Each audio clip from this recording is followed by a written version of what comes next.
Well, I just managed to clear out a ton of stuff. There's a blue heron flying by over there.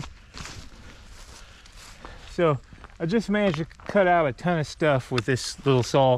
Like, you know, I cut it so now you can get through it. There's still a few bigger pieces on the ground. We can get to them later. Okay, guys, let's talk Zwift. So Big Dog AWOL has come in and started our Zwift racing series, and we still have January, February, and March left. So 3 months of Zwifting, and I'd really like to see some improvement. And Big Dog AWOL told me, he's been riding really strong, joined our Zwift race league.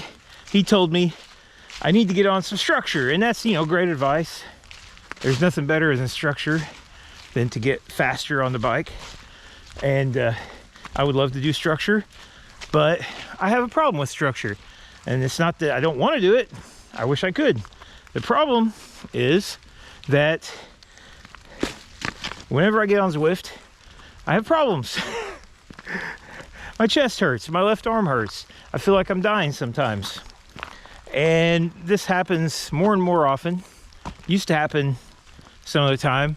It's pretty much happening all of the time. I've made videos about it in the past. I've been to the doctor. I recently saw a cardiologist and got a PET scan, which they told me was the Cadillac of scans. They say there's absolutely no way that I have some kind of heart disease. Everything checked out awesome. It's not my breathing. My breathing checks out awesome. Like if I get on Zwift, I'll jump on the 1.0 pace partner and 1.4 pace partner, depending on how I'm feeling when I start. And sometimes I find it like easy. Like I'm just like, oh, okay, I'll just start riding off the front. And those days, you know, I may be able to comfortably hold, I don't know, 150, 200 watts without feeling it. Sometimes I can, sometimes I can't. But most of the time, especially after a day of work, I get on there and it's like, I can't come close to holding the kind of pace that I should. It's like I'm a totally different rider. So those days, it's like, how am I going to do structure? Because I couldn't even come close to actually achieving the watts that the interval is calling for.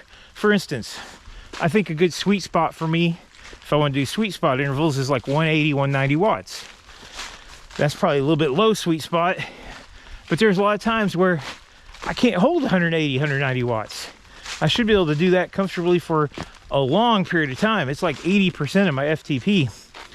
And instead, it's just very uncomfortable. Like it's like a struggle. Get out of here, you stick. So, how am I going to do structure when I start riding? And even, it's impossible. Like, I'd have to just get on the bike and see how I feel. And when I do feel good, I tend to default into some harder efforts, but that's not really all that often, especially lately.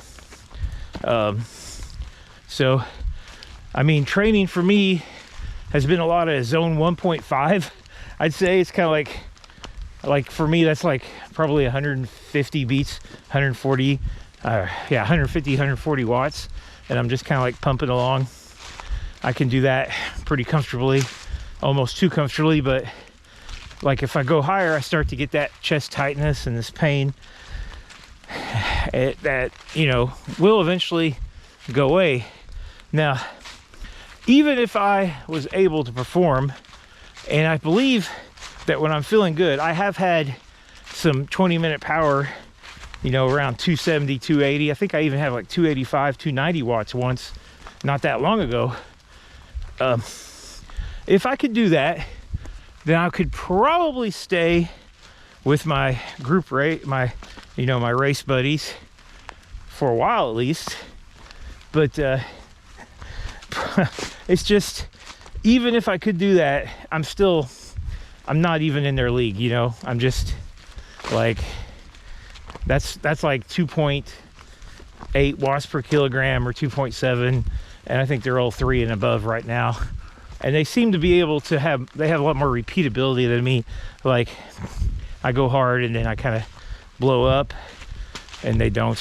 Well, I got good things to say about this jacket. It was well worth the price. It has been very, very warm and dry underneath here. Well, I'm about to the end of my walk here, so I will sign off. Talk to you again some other time.